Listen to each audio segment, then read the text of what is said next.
Welcome, everyone. So last year, the City of Greenfield received a grant from the Executive Office of Housing and Livable Communities to complete a housing needs assessment and study looking at the housing supply in Greenfield and looking for strategies to make that supply suit our needs better. So we procured the services of the planning firm Community Scale, principal researcher Jeff Stauser, who's here tonight to present the results of their study. It started earlier this year. They presented an initial analysis of the housing needs in the city back in May. And so what they're going to do tonight is tell us a little more about that initial analysis and what it has led to in terms of suggestions and strategies for improving the housing supply. So just a couple of housekeeping issues. This is a hybrid meeting, so we have folks on Zoom. Jeff's going to speak for maybe 15, 20 minutes at the outset. I'm going to ask that people hold questions until he's done with his initial presentation. And for folks who are in the room, you're going to need to ask your questions or give comments into a microphone because otherwise the people on Zoom won't be able to hear you. So if you raise your hand, somebody will bring you a microphone. And I think with that, I'll hand it off to Jeff. Thanks, Jeff. Thank you, Anna. Might be a little bit more than 15 minutes, but try to keep it brief. Thank you, everyone, for coming. Excited to share these results with you and hear your feedback. So as Anna mentioned, my name is Jeff Stauser, principal with Community Scale. We're an urban planning firm focused on analytics and planning around housing policy, zoning. We work across the country. I happen to be a Greenfield resident, so really excited to be working in my home community as well. Other team members in my shop, Nels and Sarah Brent, have contributed to this. And then Jeff Levine of Levine Planning Strategies is also on the line. Where Community Scale was heading up the analytical portion of the project, Jeff is leading a lot of the policy development, so he might participate in the conversation when we get to that stage. He's been planning director of Brookline, Massachusetts, Portland, Maine. He's currently an MIT professor, and he's been a great asset for us. So as Anna mentioned, we did have an initial public meeting several months ago in May. So I talked about the early stages, the initial analysis results. At that time, so I'm not going to cover those in detail, but I will share some of the highlights today. And then tonight, what we'll do is talk about how the analysis of the people and the housing stock here combines to create a demand profile for housing in Greenfield. What does a production scenario look like that we would want to plan for over the next 10 years? And then what are some strategies, what are our recommendations from a policy standpoint to achieve the goals we set together?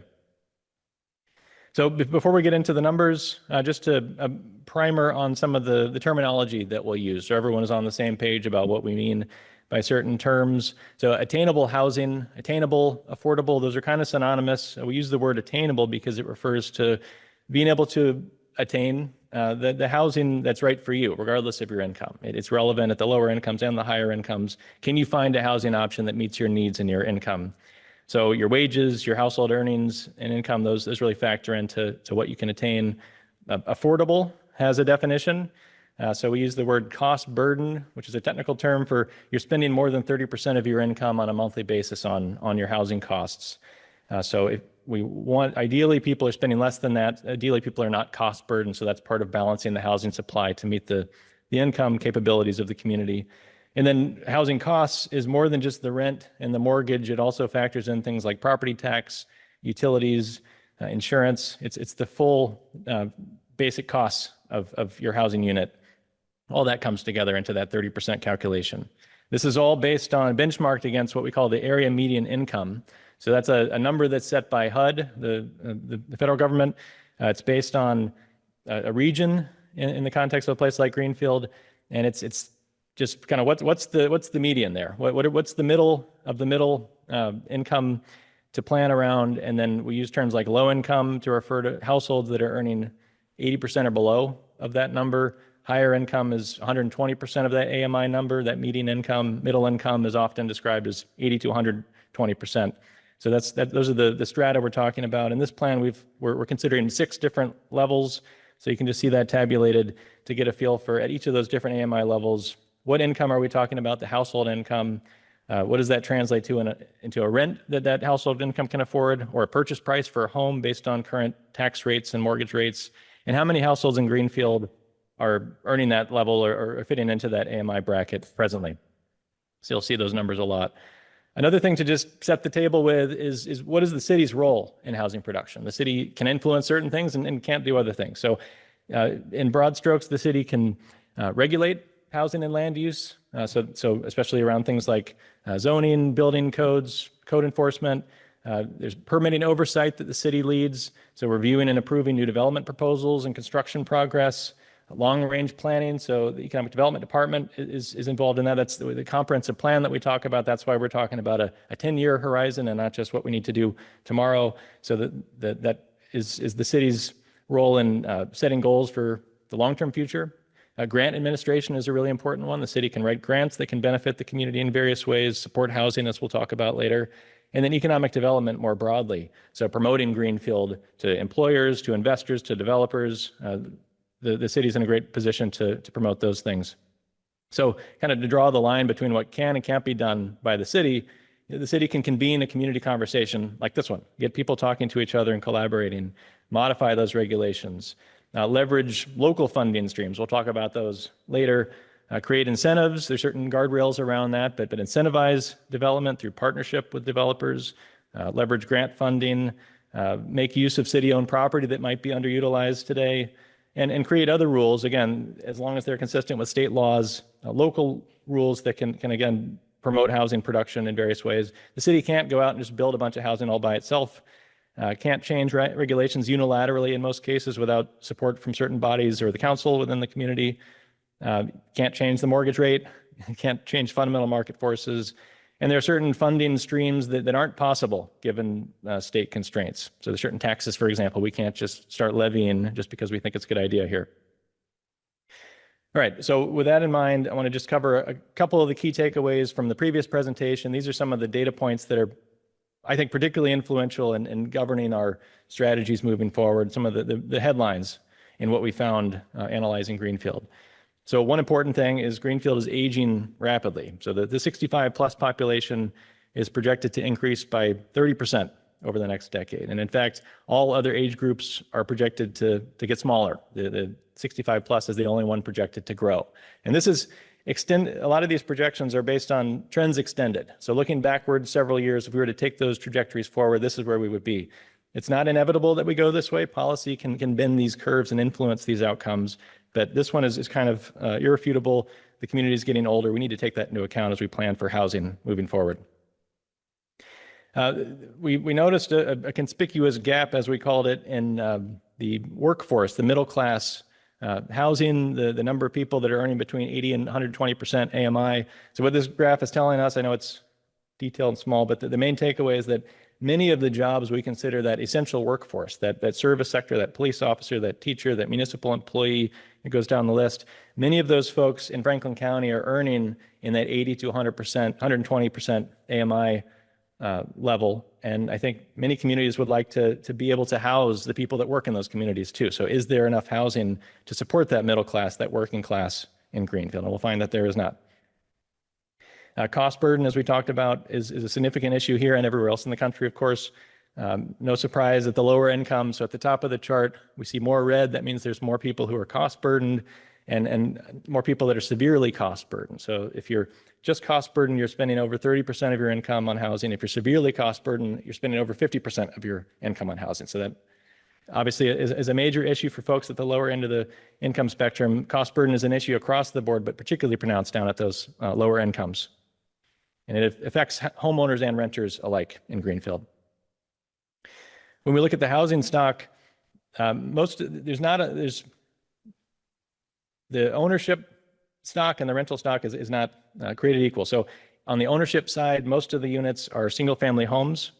And on the renter side, most of the units are multifamily. And that's typical to have some imbalance there, but in Greenfield, it's particularly pronounced.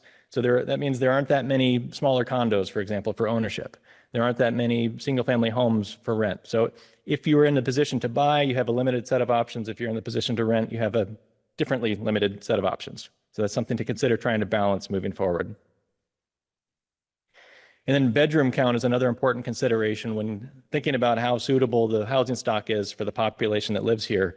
Households are getting smaller nationwide, fewer kids, more empty nesters, more couples and three-person households. In a lot of communities, there are a lot of big houses that the people are having a hard time filling. So again, thinking about an owner someone who's in a position to buy a home or a unit is going to have more 2-bed, 3-bed, 4-bed options and almost no 0 or 1-bed options. So they can't really buy a small place for a single individual or a couple. On the renter side, it's the opposite story. It's mostly small units, not too many larger units. So think about a family with kids, they might have fewer options than a single person or a couple on the renter side. So again, an opportunity to try to balance these imbalances. The age of housing in Greenfield, as I think we all know, most of the housing stock was built long ago, not a whole lot of development recently. So we not only are not necessarily keeping up with growth, although Greenfield hasn't been growing considerably anyway. Now it's a chicken and egg situation potentially. Maybe we're not growing because we're not building enough housing, or we're not building enough housing because we don't have the growth behind it. In either case, one issue in this community is that a lot of the housing stock is old. It might not be so efficient to run. It might not be very accessible for older people to live in. So that's something to take into account.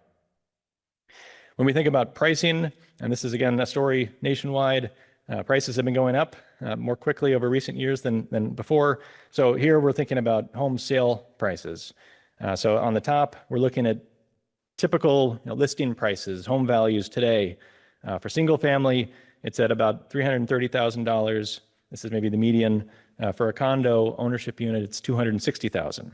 And so to translate that into approximate monthly figures, if you're thinking about the mortgage and those other costs that we talked about, you need between $2,300 and $2,900 a month to afford the typical home in Greenfield that's on the market today.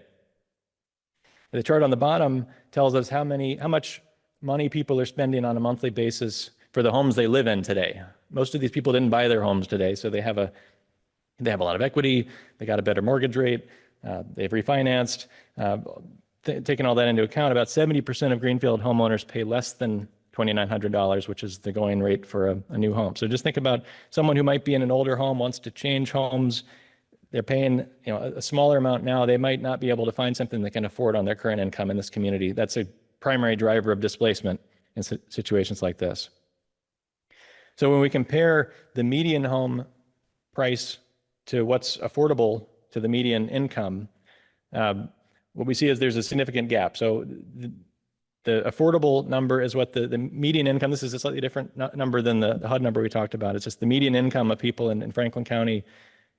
It can afford about half of a house that's currently on the market, the median home price today. So, and that gap, as you can see, is growing considerably, driven in large part by interest rates, but also all the other things we hear about that are changing housing prices, a shortage of supply, and many other things. So this is home ownership is harder than ever, or at least harder than in the past many years to achieve for first-time home buyers and also people looking to change their homes. On the rental side, the average asking rent in Greenfield is about $1,600 a month. That's just based on recent listings, looking across the market in various places. Compare that to the rents for new developments in other parts of Western Mass. New construction is renting closer to $2,000 a month. So Greenfield's not quite at that level. That's partly why we're not seeing a whole lot of new development in town. The rents aren't quite supportable to finance a new development, but they are close. We'll see some market for that. But most people are not paying $1,600 a month at the moment. They're paying quite a bit less than that. So again, the top chart shows where the prices are today on the market if you were to enter today. The bottom chart tells you what everyone is currently paying in units they signed a lease a long time ago at a different rental rate. So again, if they needed to change units, they'd expose themselves to today's prices, and that might drive them out of town. They might have a harder time finding a new place to settle in town. On the market rate side, we found a potential demand for 45 market rate units per year. So that's thinking about the buying power, the purchasing power of the people that are moving around in this region. How much can they afford to spend? What portion of those folks would likely move to Greenfield if the unit they were looking for were built here? It isn't being built here at the moment, so these people aren't moving to Greenfield, but this is a market that could be tapped by some new development that would justify some new construction potentially if it's kind of mustered strategically and properly. So there are people out there in this region that can afford to pay $2,000 and more for a studio 1, 2, or 3 bed unit. So to drive the number of units we would suggest planning for, we think about one key thing we consider is what does growth look like over the next 10 years? And so just keeping up with projected growth, extrapolating the recent growth forward, Greenfield would need 486 new units over the next 10 years to keep up with projected growth. Now, again, if you don't build the units, you won't have that growth, but that's kind of where the momentum is taking us, just current trends extended.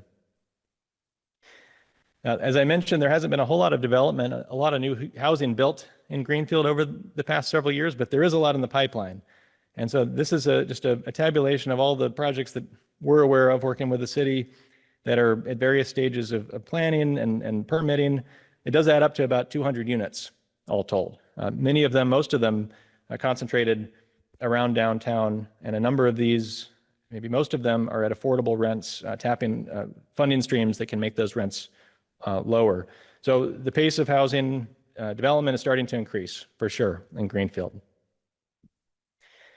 So as we think forward, translating all those analytical findings into some conception of housing demand, what are the ingredients for that? So I think we talked about this in more detail last time. This is its own long presentation, but the summary is that there's 5 key drivers of housing demand in Greenfield.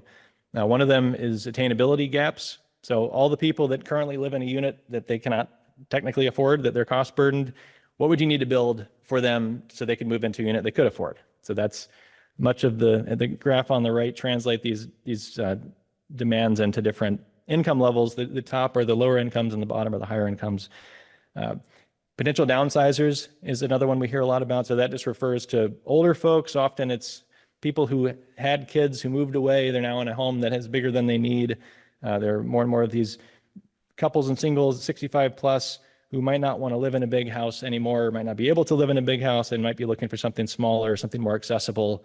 And just looking at AARP data, for example, 5% or so of that population annually is starting to, is moving into something that's more age appropriate for them. So that's a big driver here, given our aging population.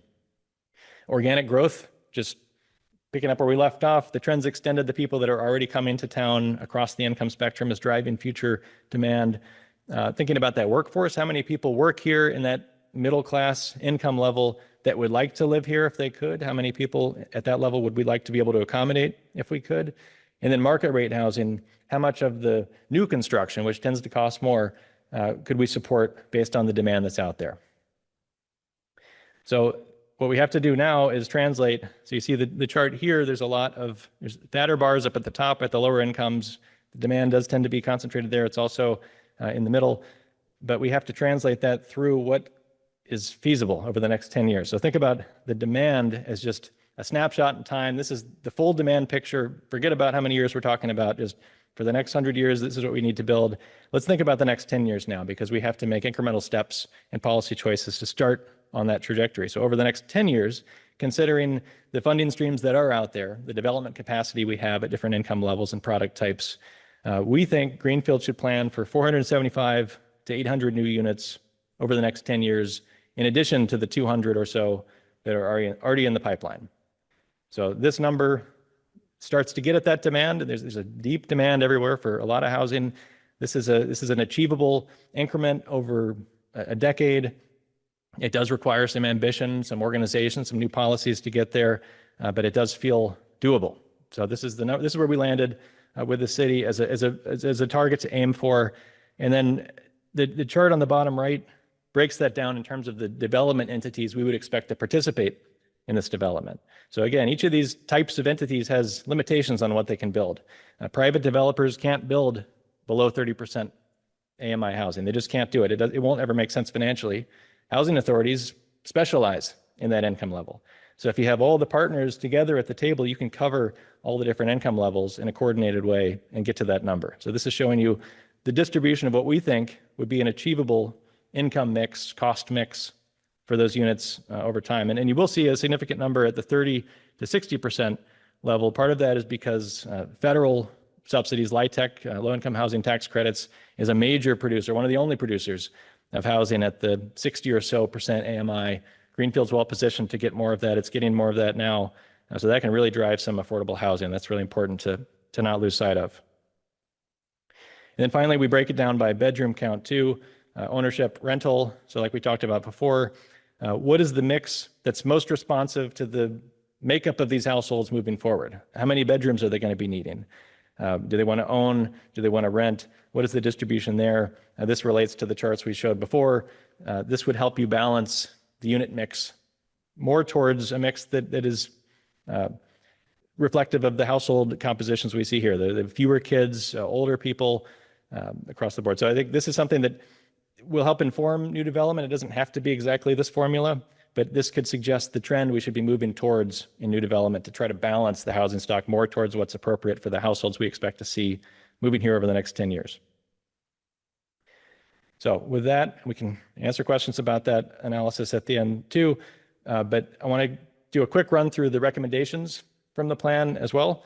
So these are the strategies that we're recommending that the city consider moving forward with, or at least those that we think would be effective in addressing some of the issues we've seen in our analysis. And then at the end, we have an action plan. So we've highlighted the top policies we think are most achievable right away to get started with. So these recommendations fall into three categories. City actions are things the city can lead, other funding sources, muster other, like the federal tax credits, for example, bring those to the table, and then recommendations led by other development entities that can be brought to the table as well. So we'll start with the city actions. So inclusionary zoning is one example. This is adding an incentive program so that affordable housing, so you could offer developers allowances such as density bonuses or other things in exchange for them adding more affordable units than they would otherwise. This is a successful program in many communities and can be the basis of a more substantial zoning reform in Greenfield as well. City Affordable Housing Trust Fund. So here, this is a pretty flexible and a low-hanging fruit option. It just gives the city a mechanism to collect extra funds, to collect specific funds that they can use with a reasonable deal of discretion to help finance affordable housing. So in some ways, it's kind of a no-brainer. You can take just any surplus funding you have, put it into there, and then that can become a mechanism to support future housing projects in the future.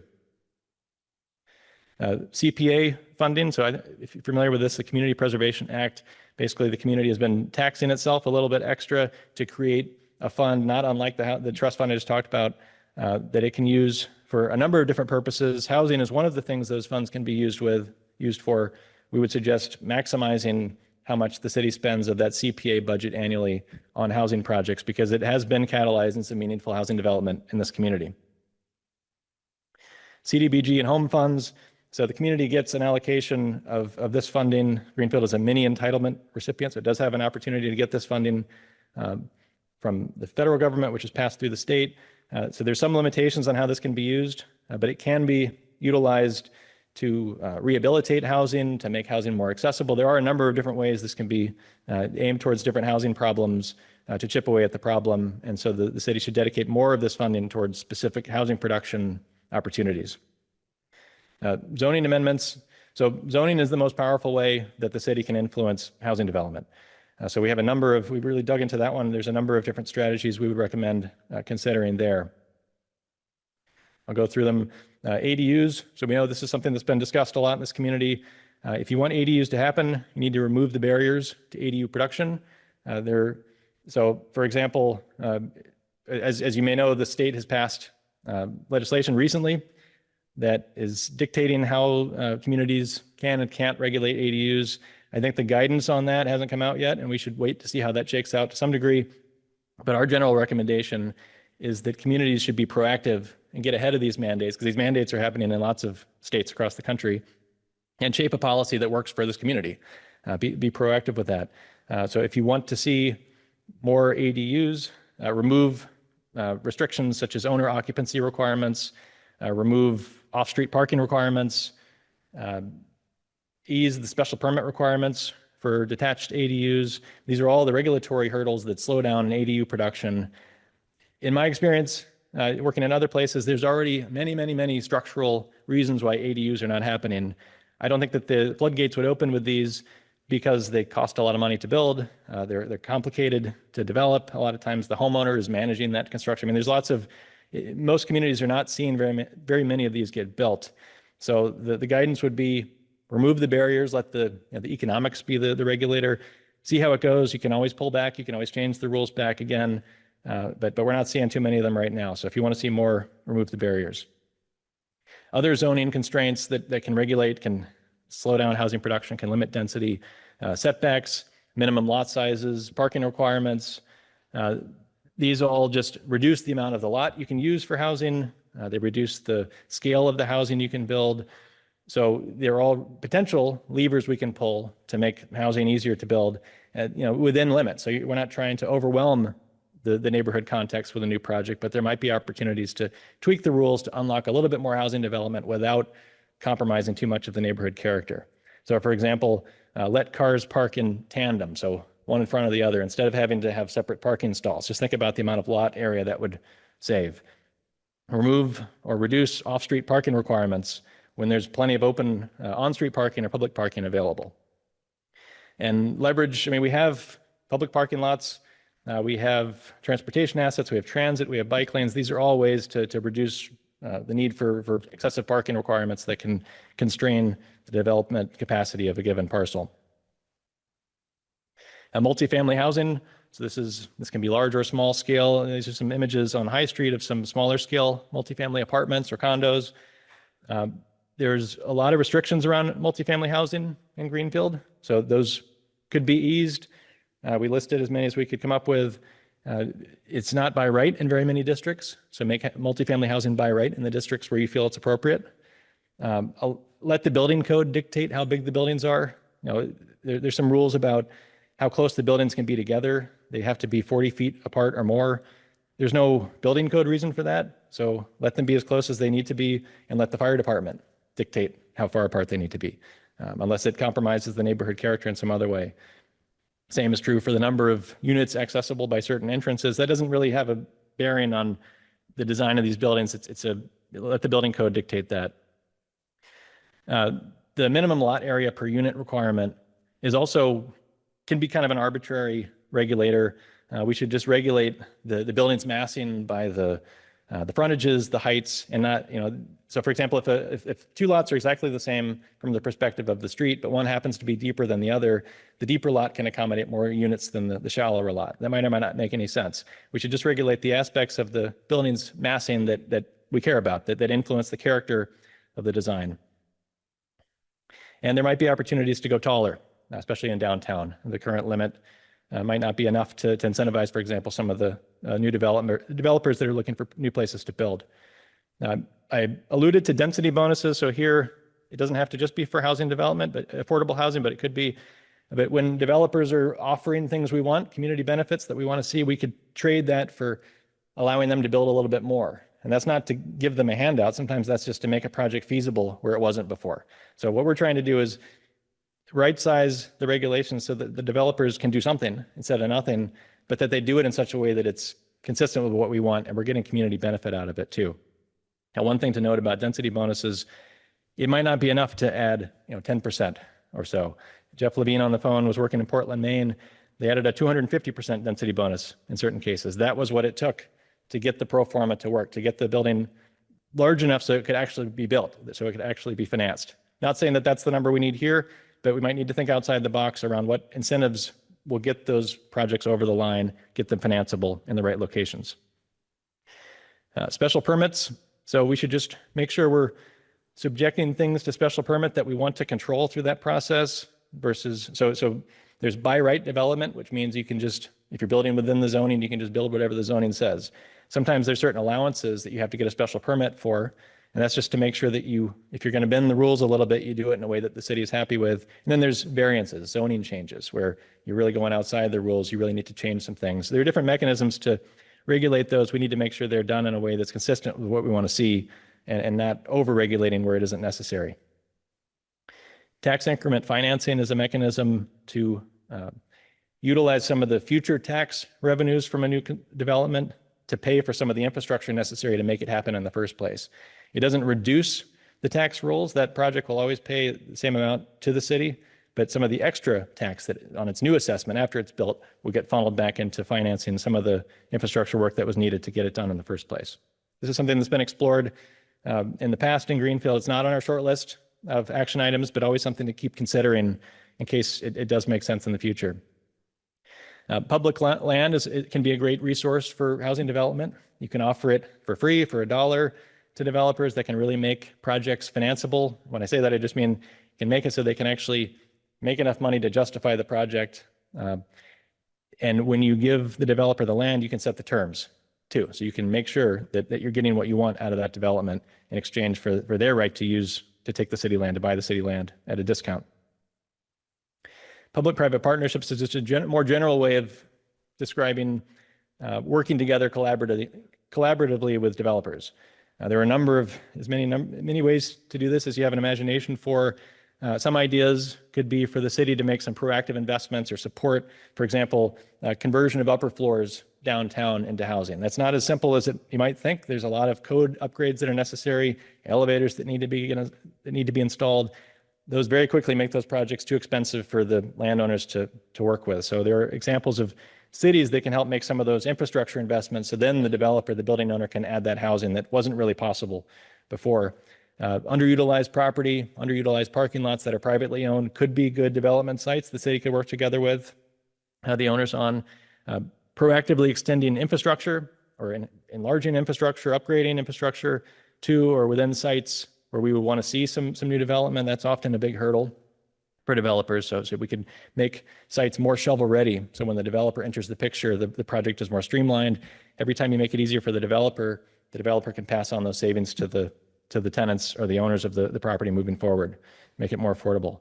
And then start collaborating with banks, funders, financiers, and also developers in town and outside of town, just to bring more partners to the table, try to catalyze some more activity. Interdepartmental permitting coordination. We've worked in some communities where the permitting process takes so long that they're done building the building before they got the building permit. They had some provisional permit. 3 years later, they still don't have a building permit. The building's built and no one can go in it because it doesn't have a CO. Greenfield is not like that. Greenfield, I think, has a really good collaborative culture within its different departments, but there's always room for improvement. One way to do that is to get all the players to the table at the beginning of a process when the developers are planning the development before they've filed a permit. So that we can make sure that what they're doing is consistent with all of our regulations, that it's meeting the needs of the different departments. The fire department can make sure they're okay with it. It meets zoning, it follows the building inspector's concerns, licensing, accessibility, all those things. So those folks are with the developer in a coordinated way throughout the process and hearing from each other too, to make sure that they're on the same page, that their goals are not in conflict with each other, supporting a new development. Metrics is really important. You'd be surprised how many communities don't have any idea who lives in their community, what the incomes are, what the housing stock is, at a fine enough level of detail to make strategic policy decisions. So improve data collection. Greenfield is doing okay with this already, but publicly track progress, publicly post goals, track progress towards goals, keep things transparent, and help keep people accountable too. So we can track how we're doing over time, over these 10 years, as we work towards our housing goals. So here's examples from Portland, Maine, for example. That could be done in a dashboard online, for example. So working towards other funding sources, just the headline here is to proactively cultivate more development opportunities. These tax credits are competitive. They don't just grow on trees. You have to be more competitive than another part of the state to attract them. So you want to get the developers who are good at this looking in Greenfield, not looking somewhere else, so we can get these dollars and we can get these affordable units. Historic tax credits is another one. A lot of times affordable housing projects in particular layer many of these subsidy programs together. Redeveloping our historic building stock gives us an opportunity to introduce historic tax credits. The Wilson's development uses these, among others. So another thing to just, not everyone can handle a historic tax credit development, so find those people that are good at those and bring them to town. There are many resources from the state. I think the city's doing a good job already of tapping these. Some are annual, some are bigger, some are smaller. Just keep that line in with the delegation, with the state, make sure we're getting all the funding we can at all levels of the production process to keep the momentum up. And leverage some local assets that we have. So housing authorities, Greenfield is a housing authority. There's also a regional redevelopment authority. These folks are actually working together on some of the projects in the pipeline that I showed before. These folks have a lot of capacity. They're very sophisticated and know what to do with those complicated tax credits and other financing mechanisms, just to make sure we're not leaving anything on the table, and in particular, getting more affordable units that are really only financeable, really only doable through these complicated programs sometimes. Private developers tend to get, they have their preconceptions, they have their biases. They might not have been paying very much attention to Greenfield recently because they're distracted by Amherst or Northampton or somewhere else. It might be time to start bringing some folks back to Greenfield to think about some more market rate development, some mixed income development. We need to get on their radar to try to get some of that housing built here, get their investment in our community. Same with not-for-profit affordable housing developers. So the community builders is the lead developer in the Wilsons project. They can work in a lot of places. They're very high capacity, but they chose Greenfield in part because Greenfield worked with them, helped them get that very complicated and important project done. And I think it's a transformative project for downtown. One thing that they told us when we were interviewing them is sometimes it's the affordable housing development that attracts the attention of the market rate developers because they see this is a place where I can get something done. This is a community that's willing to work with developers to get what both they want and the developer needs. And land trusts is another one.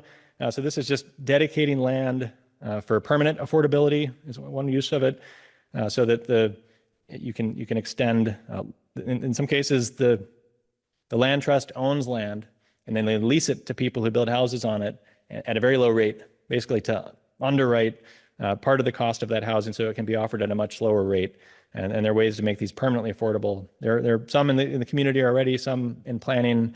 Another great way to support permanent long-term affordable housing where some of the other tax credit projects have expiration dates. Sometimes an affordable project that was funded with a tax credit stops being affordable in the future. This is a permanent affordable solution. So finally, the Housing Production Priority Action Plan. So these are from that long list I just ran through as fast as I could, these are the strategies that the city feels we should start with, and we would recommend you should start with.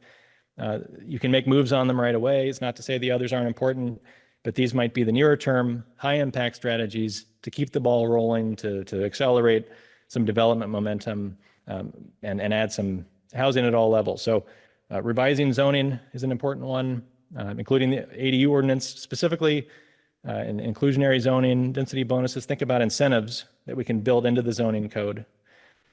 We talked about public land. The Hope Street parking lot specifically seems like the next logical place to think about building new housing on public land. It's available, it's flat, it's right downtown, it's near transit.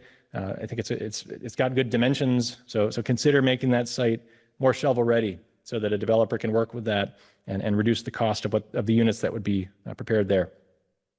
A housing trust fund is an easy one to move forward with, get that set up so that the city has some more discretionary funding that it can use to support housing development. Think about other public land assets around the community. There are other underutilized sites. They don't all have to be city owned. They could be state owned. They could be institutionally owned. There's going to be a few more we'll find that could be next in line after the Hope Street lot. And then get out there marketing Greenfield to the regional and the national development community. Some of the developers down in Amherst are from other states. They have this very specialized product type that just worked right there. And so they're doing it there and then running those locally. There might be, the community builders is a national developer as well that's paying attention to Greenfield now. Make sure they do it right, but broaden the pool so we get the right players, the right investors at the table to help us with this. Last thing I'll say is, so we're delivering this plan in PDF form, conventional report form. We've also set up an online dashboard version. So this is a website-based version of the highlights of the plan with links to download the full report.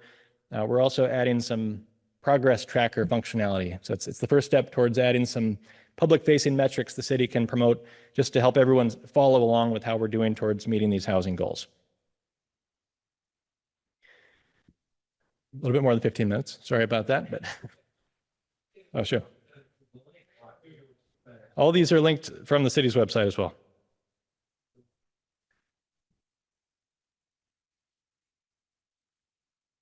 So I think we'll take some questions now. We'll start with folks in the room here, and then we'll move to Zoom. So feel free to put your Zoom hand up if you want to join the queue. Jeff, why don't I let you call on folks, and Amy and I will distribute. Go like this. So over there in the corner. And please don't forget to speak in the microphone. Great. Hi, I'm Marco Dotto, 29 Prospect Street. And I'd like to preface things by saying I'm ignorant. These questions are coming from ignorance. And my first question is, how does 800 units over a span of a decade square with Greenfield historically building? My guess is the answer would be exponential and unprecedented. The second thing, and you have to explain to me like I'm five, because Greenfield for about 50 years hovered at about 18,000 people. I came here 25 years ago, it was about 18.5. In the last 15 years, we've lost population. It's about 17.5. And my experience, and people scoff, but home prices are well below state average. And I imagine rent, same thing. So what I have difficulty sort of comprehending, and you're going to have to make a better sales pitch, is I don't understand how a shrinking population with already affordable housing needs 800 units. I can't really wrap my mind around that. That's it. Thank you. So to the first part of your question, one way to read this chart, this is basically telling us how many, the simple way of reading it is how many units were built each decade since 1940. So back in the 50s, we built 1,100 units. And more recently, we built far fewer, more like 300 or 400 per decade. Now, this doesn't count the ones that have burned down or been torn down since then. This is the age of current units. But suffice it to say, it's not unprecedented. We built close to that number in the 80s. It hasn't been done in the past 30 years, but that's the same story everywhere else in America. And that's one of the reasons why we have the crisis that we have today. So I think we're playing some catch up, but there's room for it in Greenfield. We built at this rate before, we can do it again. And it's the only way out of the easiest way out of the problem is to build enough housing to house everyone that's here in our community. The second part of your question was just about how we're not growing, I think. And costs are lower here, prices are lower than other places.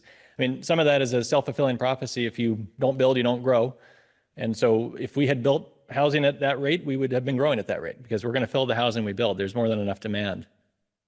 A lot of the reason the housing prices are lower than in other places are they're older units. They might, not all of them, but some of them are maybe less desirable. Greenfield hasn't had the job concentrations of other communities, but some of that's changing. With remote work, new companies adding more jobs around here. I mean, we are starting to see some growth in employment and incomes, and I think we can get a more balanced mix. That's not to say we should displace the lower income folks. It's more just to add more to balance across the income spectrum and add new units at the lower end too, to help supplement those that might be in disrepair or need of refreshing.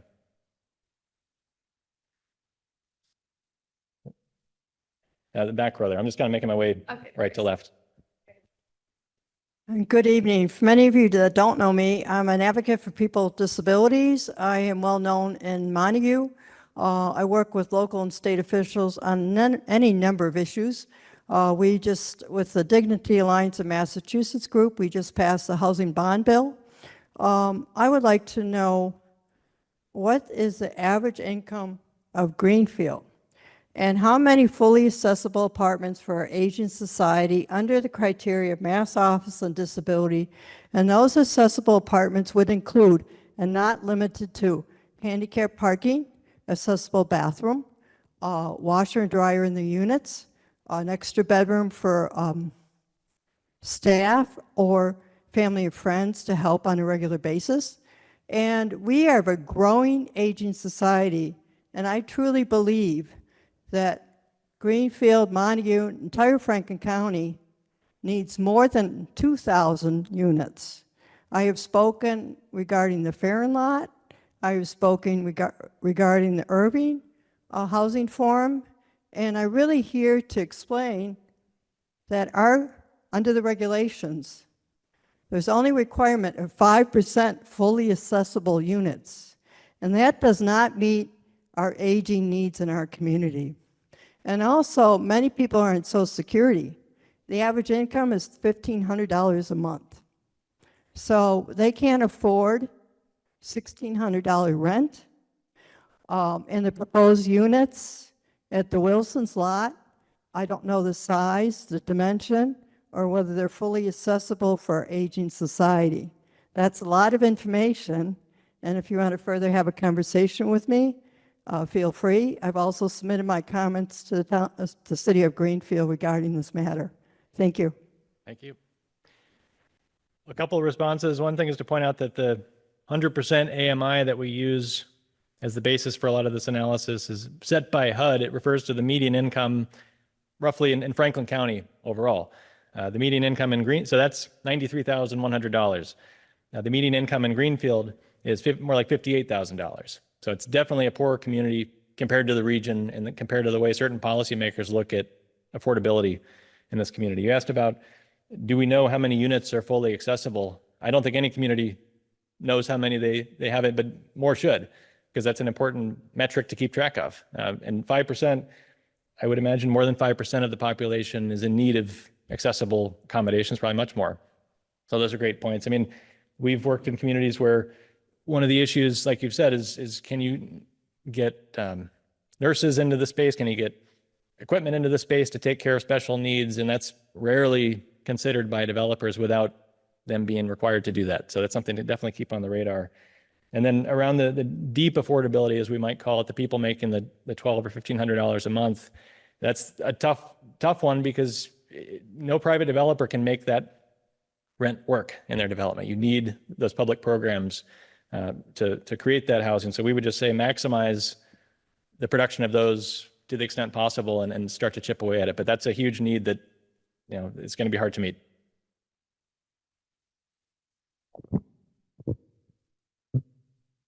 Hi, Susan Wergaftig, 45 Forest Avenue. I was just wondering if one of the things that Greenfield does not have right now is a registry of rental units. So we don't know how many we have, and therefore it creates all kinds of questions. And I'm wondering if that's one of the recommendations that might be helpful in terms of developing this process forward. I think it's a good idea. Even a subset of that is registries of short-term rentals, like Airbnbs, that kind of thing. That's not a huge problem in this community, but in some communities that is eroding the availability of housing. People are developing Airbnbs, not developing housing units, because they can make more money. So you need to be able to keep track of that, keep control of that. Another reason to register rental units is to help with code compliance, to make sure landlords are doing what they're supposed to do, fulfilling their obligations to their tenants and their properties also. Hi, Alyssa LaRose, 10 Birch Street. I have more of just a comment. This is a really great presentation. Thanks very much. I come at this as a affordable housing developer. I work for the Regional Housing Authority, and we have a nonprofit development arm called Rural Development, Inc. And I just wanted to clarify, because when you had a slide up that showed housing authority production, there was quite a few units there. And I wanted to clarify for everyone's information that in general, housing authorities aren't producing new units, and certainly no public housing units. We don't have funding to build new public housing in this country. And so by and large, units that would be serving kind of that more deeply affordable population are still being done through nonprofit developers, but with partnerships with housing authorities, because the housing authorities can provide kind of that deeper subsidy to the unit. However, they are still properties that pay taxes to the town. And so that's really important, because I think sometimes people might see public housing authority and think, oh, that's going to be tax exempt. That's not tax revenue to the town. And that's just not the case. So I just wanted to point that out. Thank you. Yeah, I think a lot of so it isn't as simple as these 4 columns where they're all just mutually exclusive. And I don't know, Jeff Levine, I might pass it to you in a second to talk a bit more about how we thought about that. But I think, your organization is part of some of these projects. A lot of times they're partnerships, and there's a private developer, and who owns what unit. It's hard to say who's responsible for the whole development happening. It's hard to say, but your organization, housing authorities, regional housing authorities, could play a pretty big role in Greenfield, as evidenced by the role you're playing today. Jeff, did you have anything you wanted to add? Just to reinforce what you said, basically, which is that this is not a chart of whether people are tax exempt or not. It's just the type of organization that might do the work. So thank you for pointing that out. It's a good point. Thanks, Jeff.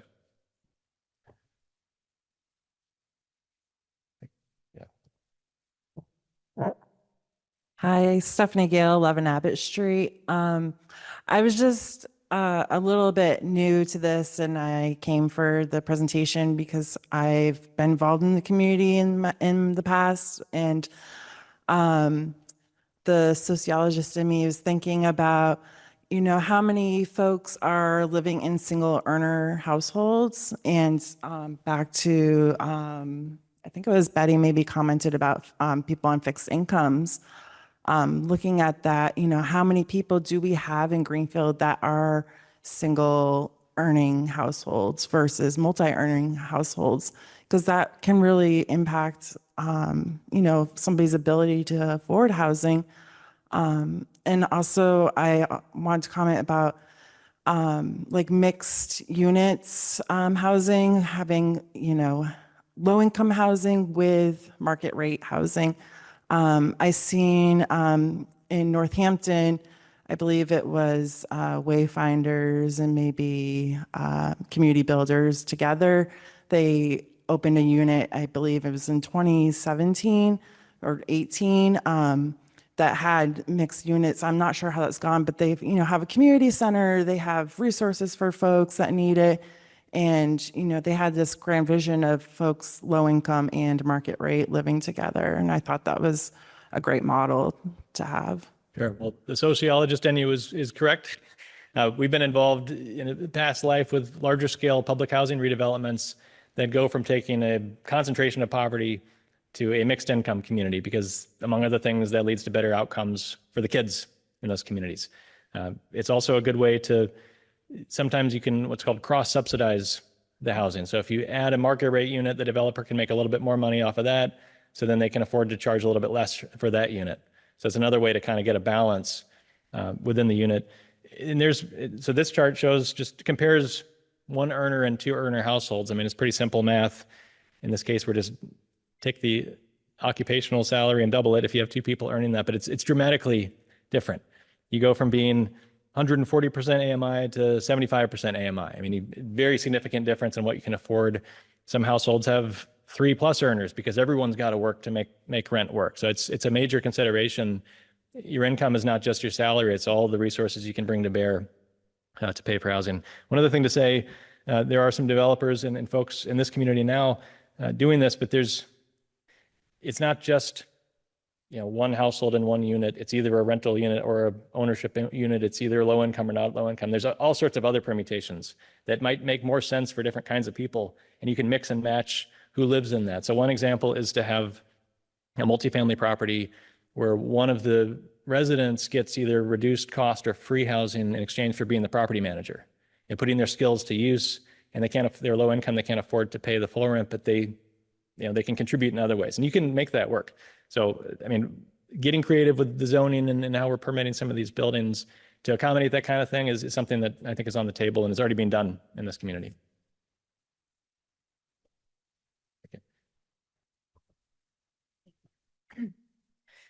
Yeah, hi, my name is Nikki Garrett, 93 Hope Street.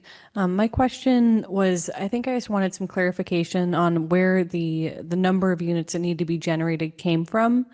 In generating that number, did it take into consideration the number of folks who are currently unhoused in Greenfield or in the community? I know it's not a giant number, statistically, but it is a significant one to consider.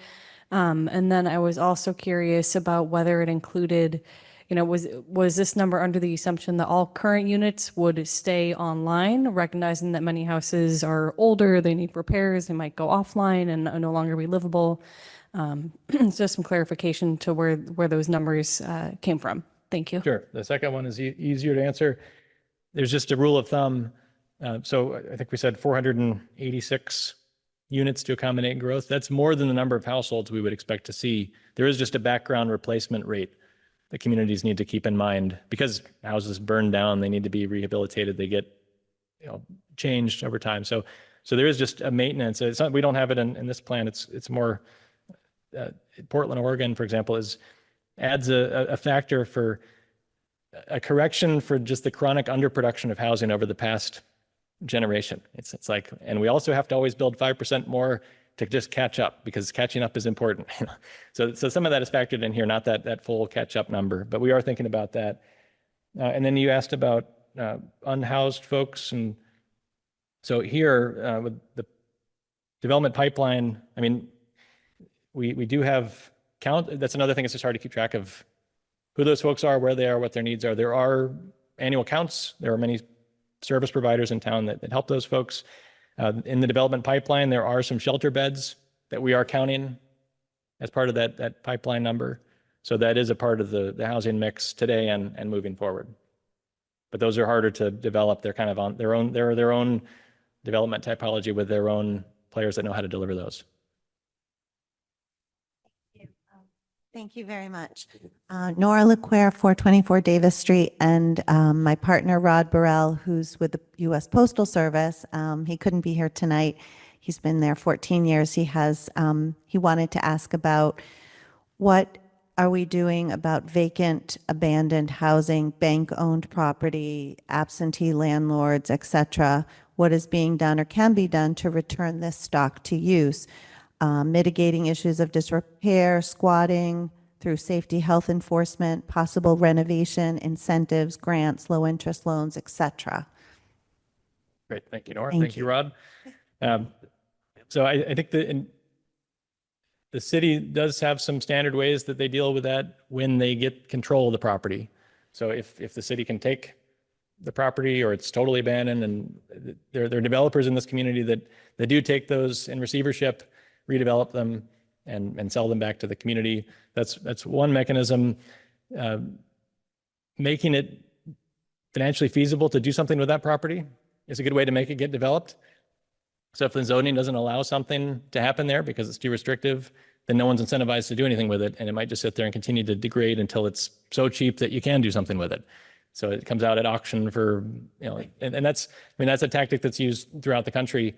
Let neighborhoods fall apart until they're so poor, so bombed out that developers can swoop in, kind of kick out the people that are left and totally transform it. We see that all over the country. So that's one of the natural ways that it gets dealt with. But there are more proactive things that can be done in the meantime. Some of it is just working with the development community to get these lots on people's radar, put more pressure on the owners to do something with it. If it's an absentee landlord, there's often code violations that can be enforced. So some of it is just a question of is there the capacity within the city? Is there the political will to really take care of these? And there's probably some room for improvement there. It is a challenging one to deal with, but I think all communities could do a bit better, especially if it becomes a top priority. And it's something we could reflect a little bit more on the plan too. Hi, Ryan Whitney. I'm going to be a little long-winded because you see me at every meeting, and you took 48 minutes, and there's a lot to discuss here. I was just wondering a couple of questions to start with. Community scales involvement with our city. Do you guys have any financial involvement with any of these so-called developers that you're talking about, or future, past, present, future interests, seeing that you also sit on the planning board? So I find that to be kind of a conflict of interest that you're doing this study, you work with private developers, and a lot of people in this room don't share the same sentiment as your study does. And I'd like to know where the data came from, what time frame, if this was during COVID, because I've seen this same study for going on 3 years now, I think. So this isn't even an accurate study. And it's like, when I see you vote on stuff in the planning board, you're voting against some of the stuff on the study. It just seems like you're kind of setting up for private developers to come in, and you also work on that, and you have a voting voice on it. Do you see a problem with that yourself? Is some of the questions. Then when I think about this, I think about infrastructure. Like, are we talking about, we have water breaks every day in this town. And when we ask these developers to come in, you say we want to incentivize, why don't we have the developers that are going to potentially make money off of this, because it's a long-term investment. You don't buy something to not make money off of it. Why wouldn't they share some of the burden? Because we're already pushing our sewer all the way to like almost near Boston, and it's costing us a ton. Like, why is it that we want, like, the local taxpayers, why would we want to occur more of a burden for outsiders? Why wouldn't we have the outsiders help beautify our community, make it easier for us? Because every plan I see you say is in favor of the developer, not in favor of the taxpayers that have lived here for numerous years. And I really find it highly, and you should step down from the planning board if you're going to continue with this study, because it is a outrageous conflict of interest. If you have any, if community scale is in any projects in town, past, present, or future, that's what it says in the Mass General Law. That is a conflict of interest. So if you're involved with any of these developments, community scale, you should not be voting on our boards. That's what I would like to say, and have some infrastructure questions addressed. Sure. Thank you. Definitely understand that. So I did file, and so I'm a resident of Greenfield. I'm on the planning board. I was on another board too that I talked to the ethics commission. They said I shouldn't be on that one, so I wasn't. So I've done all the things I'm supposed to do, filed the paperwork, and done. I understand. I'm working through your questions. So on the conflict of interest front, as the legal front, I've followed all the guidance, and I'm, conducting myself professionally in that regard. And on the development side, I don't have any interest in any of these projects. I'm not a real estate developer. I'm a planning consultant. And you don't consult for any other companies, because it says you work in private sector. You're also working in Honolulu. I've done tons of research on your company. So. Oh my gosh, I don't think this is the right venue for this. This is the only venue for this. This is actually what this venue is for discussion. This is exactly what this is for, because we've been at many meetings where this guy can call my voice. This is an open forum. This is where I can have discussion, and I think it is a conflict of interest. And I'd like not to be interrupted from you. Okay, well, I've done everything I can under the guidance of the law to follow all those rules. Thank you. And about infrastructure. Yeah, so your infrastructure question, I think it would be, to the extent they can, developers should be held accountable to providing the investments needed to make the projects they want to do possible. It just, unfortunate. Everything is that in your plans that you say you want to incentivize them to come here with us being the burden. That's not what you're saying. It's like very contradicting. So it's hard to understand the study where we're at the growth rate of 15%. We don't need any more low-income housing. We need houses and taxable. Like, I go to the assessor meetings. I go to the open space meeting I just came out of. You're talking about density and building on top. Like, why do we have an open space committee? Why, if you're talking about swelling it up, like, none of this makes sense to me. Because everything contradicts everything else. You go to one meeting and say, oh, we need to do this to you for open space. Then I come to your meeting and now it's, oh, we don't need any open space or park. Well, I'll give one more response and we'll move on to the next question. So what often happens is the infrastructure requirements to make a project possible from a developer's perspective are just too much. And so the developer could just not come to that community, not invest there, or the community could invest in, meet them halfway. So in some places, to get new houses on the edge of a subdivision, they want to connect to public sewer, public water. If the city could just extend those pipes to the edge of the property, the developer didn't have to pay for that. They could make they'd take care of what's inside their property, but that would be a way to make the two meet in the middle, make the numbers work, and get the housing that community wants and the private investment that they want. I just care about the city. You could be the greatest guy. I could drink a beer with you, but this does not, I will follow everything. So it's not a personal attack. It's really an attack on how Greenfield will look and how a lot of people. Okay, thank you. If I can just add one thing on the infrastructure piece, that there are state grants that are specifically set up so that the way that the city gets the money is if the infrastructure improvements are going to support new development. And we, as you pointed out, desperately need the infrastructure money from all avenues. And so sometimes that's the way it comes in. Sure, but I'm just addressing your infrastructure comment. Because the zoning that we're looking at is not looking at that. It's allowing you just to come in without looking at any of it, not looking at parking, not looking at sewer, because that's what you were talking about, eliminating an ADUs, all that stuff. So how could you even look for the grant if the person doesn't even have to search for it? Like, you just go in. I'm sorry, we need to move on.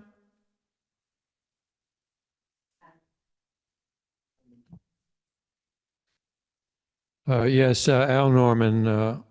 I want to make roughly 5 points because you threw out a lot. And it's hard for us in the audience to even keep pace with what you're doing. I hope is this already online? What you talked, it's online? Okay. On the city website? On the city's website? Look up that link. All right. So first, let me say that telling folks that we've got a range of 475 to 800 units that we need over the next 10 years, what I'd like to see is you described who might develop it, but I wanted to know how many units of each kind of segment that you're targeting. For example, you started off with a fact I totally agree with, which is that 65 plus population, which is I've worked with in this state for 30 years, 30% of it will increase by 30%. I'm one of that population. We're also going to see an increasing death rate in Greenfield, by the way, which will ameliorate some of the baby boomer numbers that you're talking about. But it struck me that you said all the other age groups are shrinking. So in what degree are we really focusing on that baby boom generation, which is coming into enormous numbers now, but in 10 years is going to be on its way down, frankly, because of the number of deaths that are going to occur. And then you talked about one of the issues you talked about were ADUs, which, as everyone in this room may know, I'm strongly opposed to, because that concept began as granny apartments, in-law apartments. The governor and the legislature has now removed, and you seem to support the fact that the owner-occupied relationship of the ADU is gone, and that sounded like something you were supportive of.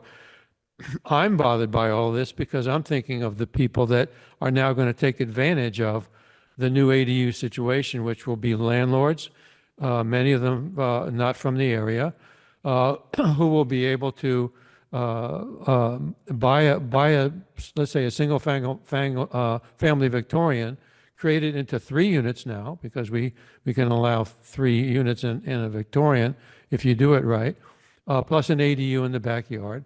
So that's now you as a neighbor now have 4 families living next to you that you didn't the day before. And because every time somebody says, we'll do this by right, I feel like I'm in a developer's seminar.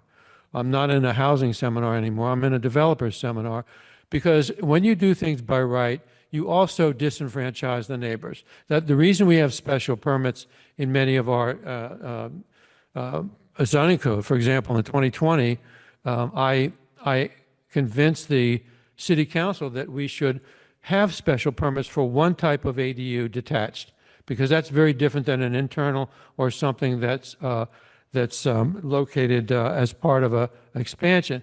But a detached ADU is a particular problem for neighbors. And we've had that for 4 years in Greenfield. We're about to lift it because the governor, in her wisdom, has signed a bill that changes all that.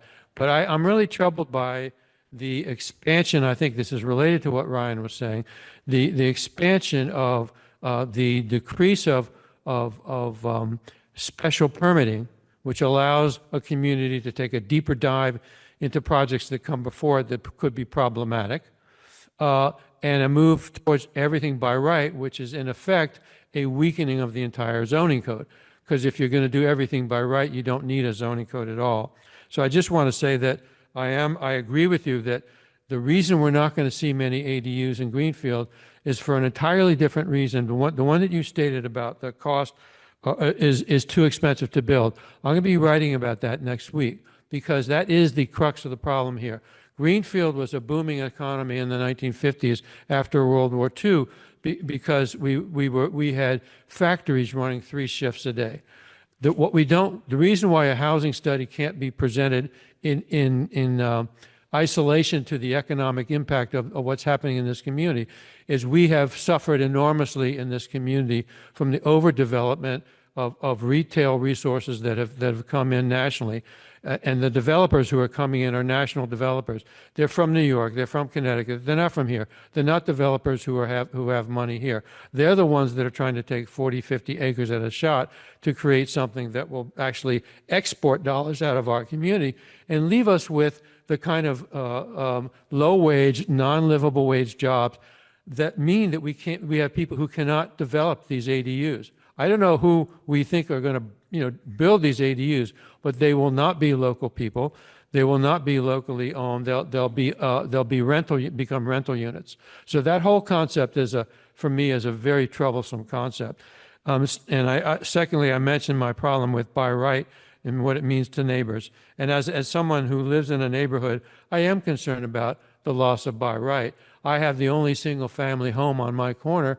I'm now surrounded by multifamily homes in almost all directions, including large scale apartment buildings, which were built when the Victorians were torn down.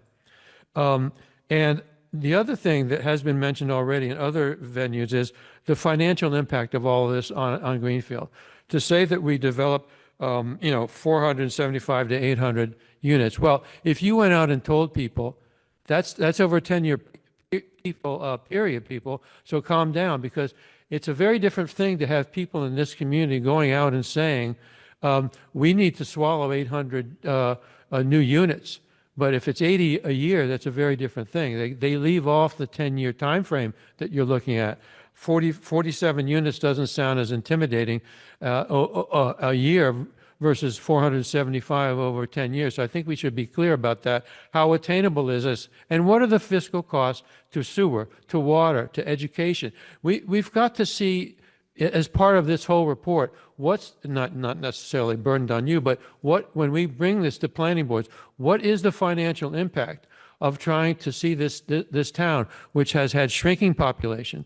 We're at the same population rate we were at in 1950. I mean, 70 years ago, same population, 17,000 some. So what would happen if we have to actually try to have a forced march development production of 475 to 800 units? What happens to our budget to support this? And how much do taxes actually defray the cost of that? And how much do we lose per unit? Because I've had people tell me, I think we actually lose money as a community in terms of what we gain from the property taxes from those communities, because a lot of these projects are undervalued, the ones that are owned by these landlords, particularly the large landlords. And the final point that I'd like to make is, and thank you for listening to me, but is the open space issue. It was very hard for me to sit through a hearing last night on open space with a cluster development proposal, with the purpose of creating a permanent protection of open space. And I'm thinking, wait a minute, we're doing this on the one hand tonight, talking about protecting open space, but only for large parcels in Greenfield. I've got to own 5 acres to even put in an application for an open space cluster development. I'm at 0.3 of an acre. I have a large Victorian on a small lot. I shouldn't be applying for an ADU at all. At the same time that we're pushing open space protection, we're pushing ADUs, which is a harder density for the smaller lot. So why you would show a report that shows us taking off restrictions on lot size, taking off restrictions on a lot of these things, like for ADUs. It just doesn't add up that the planning board last night, voted to support, I'm sorry, the EDC, which you sit on. The EDC and the planning board. Sorry, Jeff, I'm talking about both. EDC and planning board have both now stated that they, on the one hand, want to increase open space protection for the open space cluster development, which I support, but then turn around and say, but we want to push ADUs, which the state is telling us we should do, without going into our site plan and creating more of requirements. If I'm going to put in for that ADU on my property, and it's going to end up having less than 50% open space, which is the threshold that we use for the open space cluster development, why are we doing this? It seems like are we protecting open space or are we taking it away? So I have a lot of problems with that being on there, and I hope that you'll continue to talk to people in the community about what they want for this community, because one statement, final point, one of your statements in your first version in June that you presented, which I thought was very, very supportable, was that how much growth you have is a choice. How much you decide to grow in a community is your choice. If you undergrow, you can have some problems, but you can also have problems if you create too much growth, because then you get into economic problems, because we're not even talking tonight about the terrible shape this community is in with its low-wage jobs and how many people we have that are unable to pay for anything. So thank you for listening, and I hope you will consider some of those concerns about your plan. Sure. I'll talk through a few of them, if that's okay. Sure. I also just want to flag, there's a question online and a question here. Okay. Just quickly, I think our methodology doesn't consider births and deaths. That's a different way of thinking about population projections. But I think if you want to make progress on the housing shortage, you need to move faster than the natural population ebbs and flows. From an ADU perspective, from the perspective of this plan, I think if the community wants ADUs, then it's my opinion that there, as evidenced by there not being very many of them built, too many barriers to building them. If you don't want ADUs, add barriers. I think that's a value question that the community needs to ask itself. Our role was to so for example, the 475 to 800 units, that's not us saying you should build this many units. It's saying if you choose to, you can build that many, and it's realistic with these strategies. So it's more of a objective presentation of what's possible, and then it's up to the community to figure out what you want to do with it. Similarly for special permits, not saying that there shouldn't be special permits, just make sure that the special permits that you have are appropriate and you don't have extra regulations where you don't want them. So if you want special permits, if you want control over something, keep it. If you realize, you know what, we don't need that level of control, and in fact, adding that layer of regulation is slowing down something that we do want, remove the barrier. The financial impact is another one. Agree, it's worth looking into. It gets into some of the other questions, the open space question, impacts on schools, and there's deep studies that can be done to measure those carefully. But part of the question is, what are we prioritizing? Because you can't serve all those masters at the same time. So there might be some trade-offs involved. And upon deeper study, you might find, well, it's going to cost us a little bit here, but we're going to get a lot more of what we want here. So if housing is a top priority, you might need to have a short-term trade-off to make progress there. Longer term, there might be a fiscal return that comes back. I'm just speculating because we haven't done that analysis, but that's just how you would navigate a trade-off conversation objectively. And it would need to be informed by the values and the priorities that the community has set for themselves, and things like the comprehensive plan and master plan, which are also underway now. ADU is a mandate now, Jeff. So it's not, we didn't choose ADU. ADU is a mandate. We had an ADU ordinance, and it required a special permit so that I, as a neighbor, could comment on whatever was happening. They turned it into a mandate. That's the problem. Okay. All these mandates. Mr. Norman, we need to move on. We need to move on. Yeah, There's a question online. I didn't issue that mandate.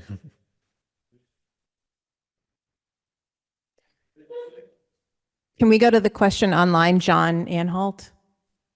Yeah, hi. I'm sorry I couldn't be there tonight, and I'm sorry about any background noise.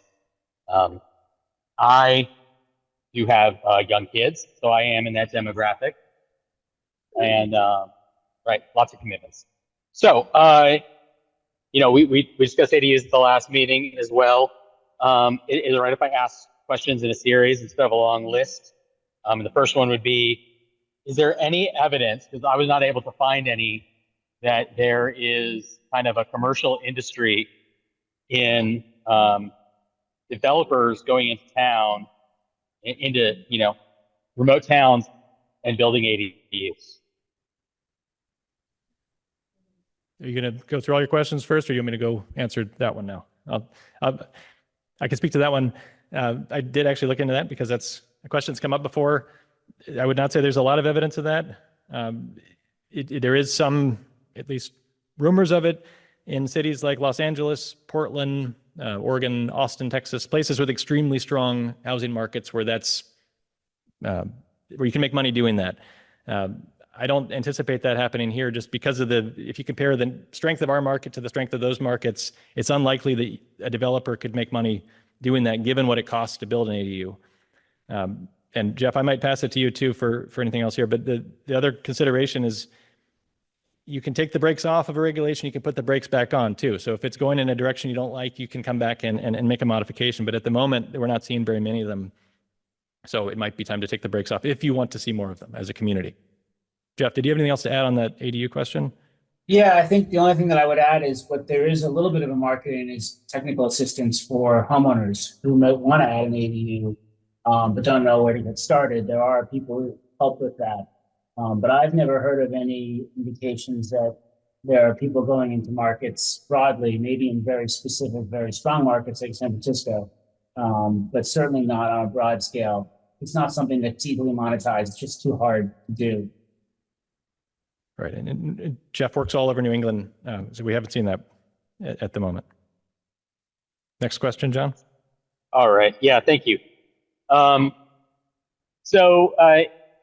you aware of there's a firm in Asheville, North Carolina called Urban 3, and they've Yes. done some work looking at tax revenue by density and by acre instead of by lot.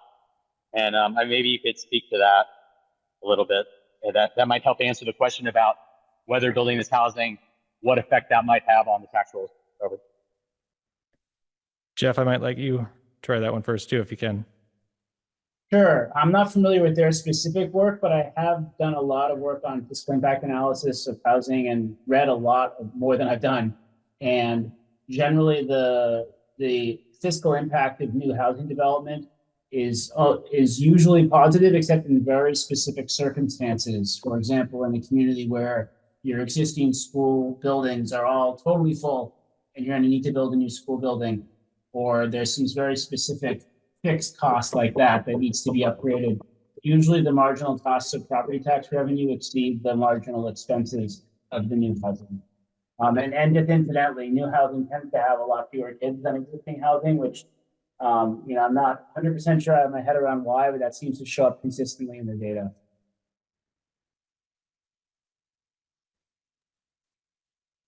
Thank you.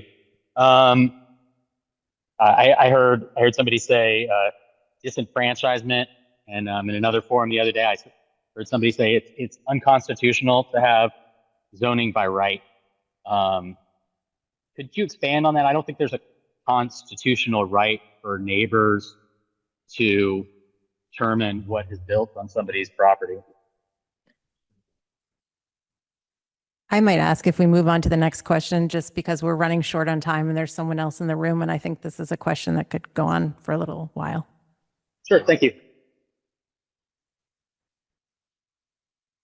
Did you have another question, John, though? Sorry, I didn't mean to cut you off altogether. Oh, no, you go ahead.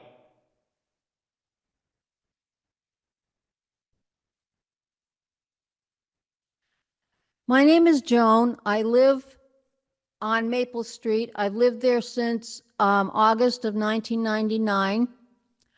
I bought my house later in life. I am still paying a mortgage. I went to the meeting last night, and most of the people there seemed to me to not want the ADU voted in. I don't understand how the open space can be voted in and also the ADU voted in. And that seems to be very contradictory to me because of the fact that Greenfield has just so much acreage. Coleraine is bigger than Greenfield in area. There are just so many places that you can put housing in Greenfield, and I don't know how much land the city owns in Greenfield to be able to do that. I, for one, like I said, I'm still paying a mortgage. I own 0.25 acres, or I will be when I'm done paying my mortgage. I do not want a trailer or ADU or anything on my land because, for one thing, are my taxes going to go up? My taxes went up, and all of ours did, when the library came in. I voted for the library. I knew my taxes were going to go up. I worked in a library in Amherst. I understood the ramifications of it all.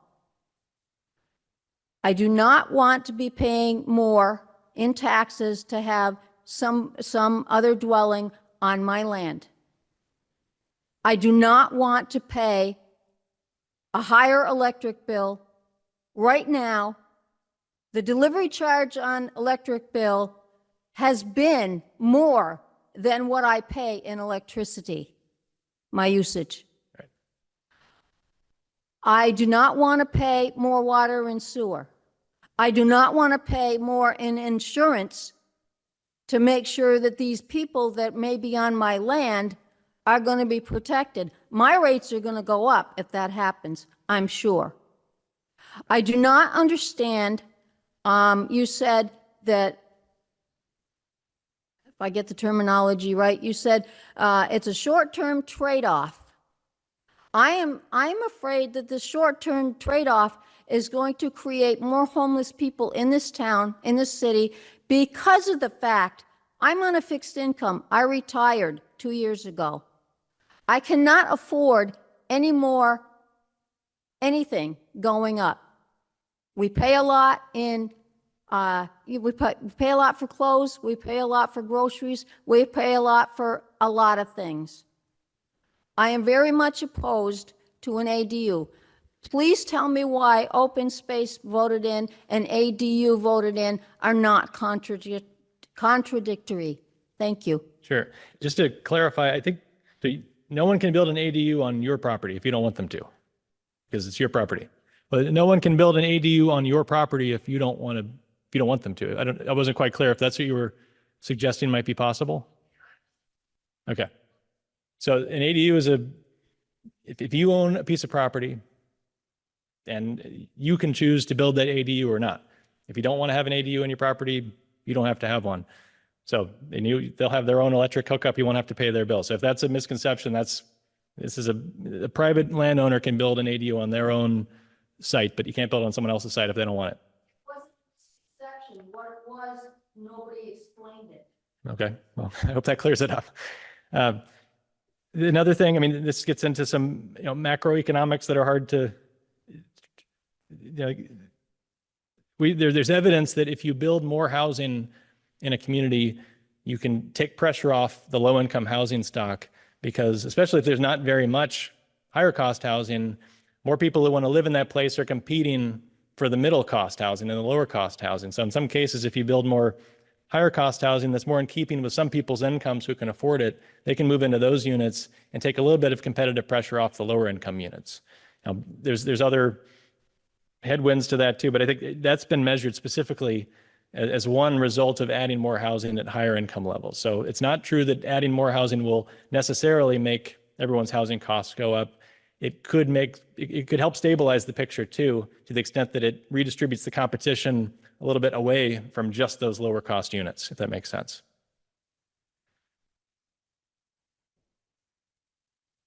I think we're at 7 o'clock, so maybe we'll take, I see 3 of you with your hand up. If you can promise me that you'll be quick. Sure. Mitch Spate. I was wondering what percentage of your study is directed towards a path to home ownership or legal structuring of some form of home ownership versus just affordable housing? Say that again, I'm sorry. What percentage of your study leads a path to direct home ownership?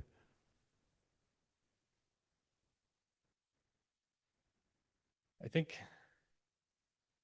guess I can't, hard to answer that directly. I mean, a pathway to home ownership is desirable by the community, and it's hard to do right now, in part because prices are too high. So I think our study would contribute to that by just flagging that as an issue. I mean, there are other issues that are at play too. But what we can say is that there might be people looking for home ownership of housing types that don't exist today. And so adding housing units that are more suitable to what they're looking for, in many cases, smaller units that are hard to come by, might help encourage more homeownership at those levels. That's not a great answer to your question. It's a tough question.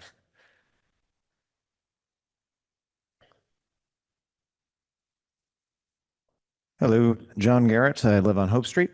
I have a couple of questions, and I will make it quick. So the first question I have is about infrastructure. It's been mentioned a couple of times, and also the idea that cluster development and accessory dwelling units are in contrast and competition with each other because of open space is less of where this goes to, but could you address the infrastructure cost savings that's created by density? Would you mind? And I can ask the questions in series or, whatever works for you. I can start with that one. And Jeff, I'm going to ask you to help me out, but I can start by saying similar to the extent that there's existing capacity, excess capacity, it doesn't cost very much to add density to that. So, I mean, we didn't do a deep dive into infrastructure, but we did talk about where there's currently available city water and sewer. Generally, there's enough capacity. Now, are the pipes in great shape? It's a separate question. But as long as it's an incremental draw on a system that has more than enough to go around, it's not going to be a significant cost. If that's the straw that broke the camel's back and now you need a new water plant, that's a different story. Right. So I think it's a bit of a case by case, but we were told by Public Works that, at least as far as water and sewer is concerned, there is adequate capacity if you're already on one of the lines that's in reasonable shape. And that's a lot more than other places can say where that's one of their number one constraints. So Greenfield should be happy that at least in some parts of town, we do have that excess capacity. Okay, so I'm going to continue. So there was a conversation about, and John Anholt mentioned large investors coming in, and you basically said that's not currently a problem. A city that, let's say BlackRock, to pick a random example, wanted to buy up a bunch of single family homes and rent them out to people. Could a city decide to create an ordinance to prevent an investing operation like that from doing so? Jeff, do you want to answer that? If you want to clarify my infrastructure response, you can do that too. Sure. So I understand the question. Is there a way that a city could use their powers to keep a large company, for example, from going into the building ADU business? Is that kind of what you're asking? Basically, yeah. But maybe single family rentals too? Single family rentals in particular, there's a fear that large, basically vulture capitalists will come in if new housing is built and gulp this stuff up. Yeah, I think there's a lot of people asking that question. It's actually kind of a complicated question. And I think the answer is there might be some ways to do it, but there are some constitutional issues that would have to be addressed. So I wouldn't say it's easy. I also wouldn't say it's not possible. I know that's hedging a little bit, but that's kind of what I've seen out there right now. Okay. Thank you. And the other question I have, and I'm really excited about this idea, but the Housing Trust Fund idea. So one of the things about the CPA, Community Preservation Act money, and block grant money is there's really specific ways you have to spend it. Would this effectively be something that we could, as a council, for example, create and then have some flexibility in the way we used it? So like, could we use it to help people stay in their homes that are falling apart by building a handicap ramp, for example, using such money? Or could you alternatively give somebody, a first-time homeowner who's a renter, that path to home ownership that some people were talking about? Jeff? Sure, yeah. I mean, I think you've hit the nail on the head. One of the reasons why I'm a big fan of housing trusts and why I've generally used them and recommended them is that flexibility, where you can decide what your local needs are and you can identify that that's what we're going to use our housing trust money for. The only thing you need to be careful about is it depends a little bit on how you capitalize and put money into that housing trust. So for example, if you decide to use CPA money and put it in the housing trust, you'll still have to follow the CPA rules. Okay. If you, on the other hand, decide to put, free cash at the end of the fiscal year into a housing trust, you have a lot more flexibility on how you can use that money. Okay. So if, for example, there were multiple funding streams that went into the housing trust, like you had CPA money and then some bonds, just regular city bonds, could the city bond money be separately earmarked to different kinds of projects? So like, let's say... Oh, go ahead. Sorry. Oh, no, that's the question. Yeah, you would essentially have to account for the different sources and not overextend the more flexible sources. So it might even involve basically creating sub-trust funds. Okay. That's fabulous. I had a question about the history on why construction slowed down, but I know we're running short on time and that could be a whole another hour. So I will hold that question. Thank you. Oh, thank you. And I hope it's okay to ask this, but I'm just wondering if there is more housing, if we do get more housing, is there any possibility that property taxes might go down? Intuitively, if you have more taxable property in the same city budget, or at least the budget doesn't go up as much as the taxable value grant list goes up, then yeah, taxes could go down, but that's obviously a complicated thing. Jeff, do you want to add some nuance to that answer? Yeah, I think that tying back to the analysis that I've seen that shows in most circumstances, new housing more than pays for itself. If new housing is running a surplus, it sort of stands to reason that it would mitigate future taxes. Now, I can't guarantee they go down because there's other things that are driving them up in terms of the cost of labor and supplies. But if a new use is making more money than it's costing, at some point it will help other people pay a little less. There is one online question, so if the online person wants to unmute and just keep it brief, thanks. Hello, everyone. My name is Erica McGee. I have a question, a general question. I'm reading a quote. It says here that a basic septic system installation in Massachusetts can range from $10,000 to $25,000. More complex systems, such as ones with advanced treatment options or larger holding capacities, can cost $25,000 or more. I just heard the woman say that she can't afford for anything else to go up, nothing. So with people that are already struggling financially, you think that they could afford to install a $10,000, $25,000, or $35,000 septic system for someone to live in a camper or a trailer on their property? I think just to clarify again, adding an ADU to your property is a choice you don't have to make. So I if you don't want to, I understand, but you're selling this idea of ADUs as a good thing, and it absolutely. If you just think about it from what I just talked about the septic system, that's entirely not a good idea. I think, I mean, so it might not be a solution that makes sense on every lot. I think to counteract the housing challenge we have, we need a mix of strategies, and ADU is something that can work in certain places and might not work in others. But I definitely agree. There's a lot of reasons why it wouldn't make sense given costs like that on certain sites. Right, and certain septic tanks have to be a certain distance from the dwelling itself. So we're a rural area, yes, but not rural enough to allow for someone to have, unhealthy sewage on their property. I think so. We often see the ADUs be more appropriate for the parts of town that are served by sewer and water, and maybe not overstressing the septic system. So maybe certain parts of town that are not on sewer and water might not be the best place, but they can tap into existing city sewer and water if it's available. Well, as a constituent in this community, I don't hear so many people so, giddy about the idea of ADUs coming to this community. And okay, I certainly thank you, Erica. Yes, thank you for hearing me. Thank you. All right, I think we're out of time. Thank you so much for coming. Thank you so much, Jeff, and for Jeff's whole team for all your work on this project. So you guys are aware, the PDF of their report is up in draft format on the city website, and it'll be finalized in the next couple of days. There's also this online dashboard with all of the data, charts, and graphs that he presented, as well as some cool maps that you can play with. That's linked as well on the city website. So if you go to the Community and Economic Development Department, we put it right on the front so you can find it there. Thanks again, and we'll see you guys around. Have a good night.